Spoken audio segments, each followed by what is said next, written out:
Fairy Tales by the Brothers Grimm. The Frog Prince. One fine evening a young princess put on her bonnet and clogs, and went out to take a walk by herself in a wood, and when she came to a cool spring of water that rose in the midst of it, she sat herself down to rest a while.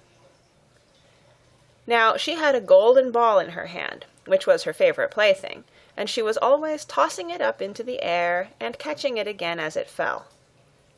After a time she threw it up so high that she missed catching it as it fell, and the ball bounded away and rolled along upon the ground, till at last it fell down into the spring.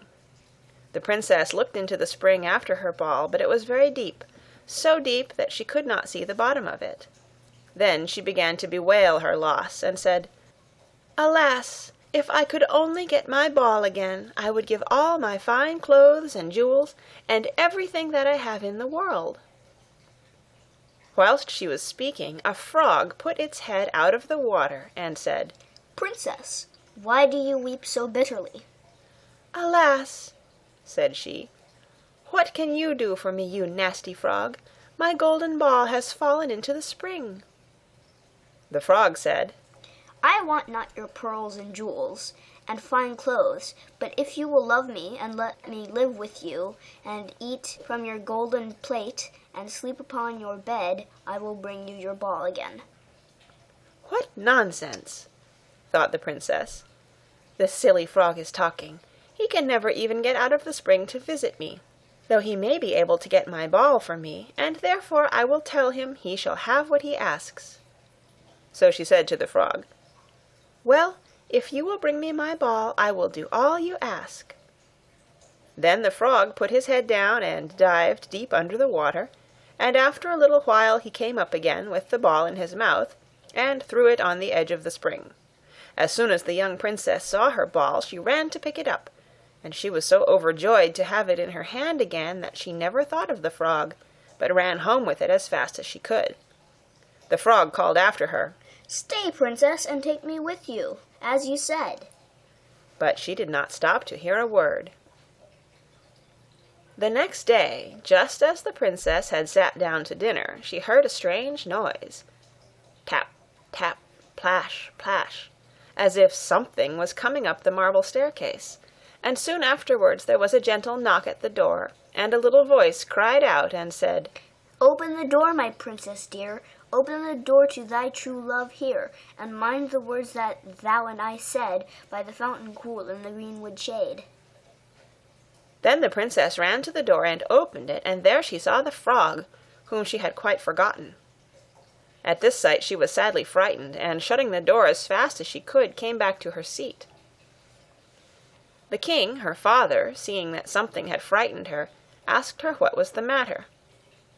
"There is a nasty frog," said she, "at the door, that lifted my ball for me out of the spring this morning. I told him that he should live here with me, thinking that he could never get out of the spring. But there he is at the door, and he wants to come in." While she was speaking, the frog knocked again at the door and said, "Open the door, my princess dear. Open the door to thy true love here, and mind the words that thou and I said by the fountain cool in the greenwood shade." Then the king said to the young princess, "As you have given your word, you must keep it, so go and let him in." She did so, and the frog hopped into the room, and then straight on, tap, tap, plash, plash, from the bottom of the room to the top, till he came up close to the table where the princess sat. "Pray lift me upon the chair," said he to the princess, "and let me sit next to you." As soon as she had done this, the frog said, "Put your plate nearer to me, so that I may eat out of it." This she did, and when he had eaten as much as he could, he said, "Now I am tired. Carry me upstairs and put me into your bed." And the princess, though very unwilling, took him up in her hand and put him upon the pillow of her own bed, where he slept all night long. As soon as it was light, he jumped up, hopped downstairs, and went out of the house. "Now then," thought the princess, "at last he is gone, and I shall be troubled with him no more." But she was mistaken, For when night came again, she heard the same tapping at the door, and the frog came once more and said, "Open the door, my princess dear, open the door to thy true love here, and mind the words that thou and I said by the fountain cool in the greenwood shade." And when the princess opened the door, the frog came in and slept upon her pillow as before, till the morning broke. And the third night he did the same. But when the princess awoke on the following morning, she was astonished to see, instead of the frog, a handsome prince, gazing at her with the most beautiful eyes she had ever seen, and standing at the head of her bed.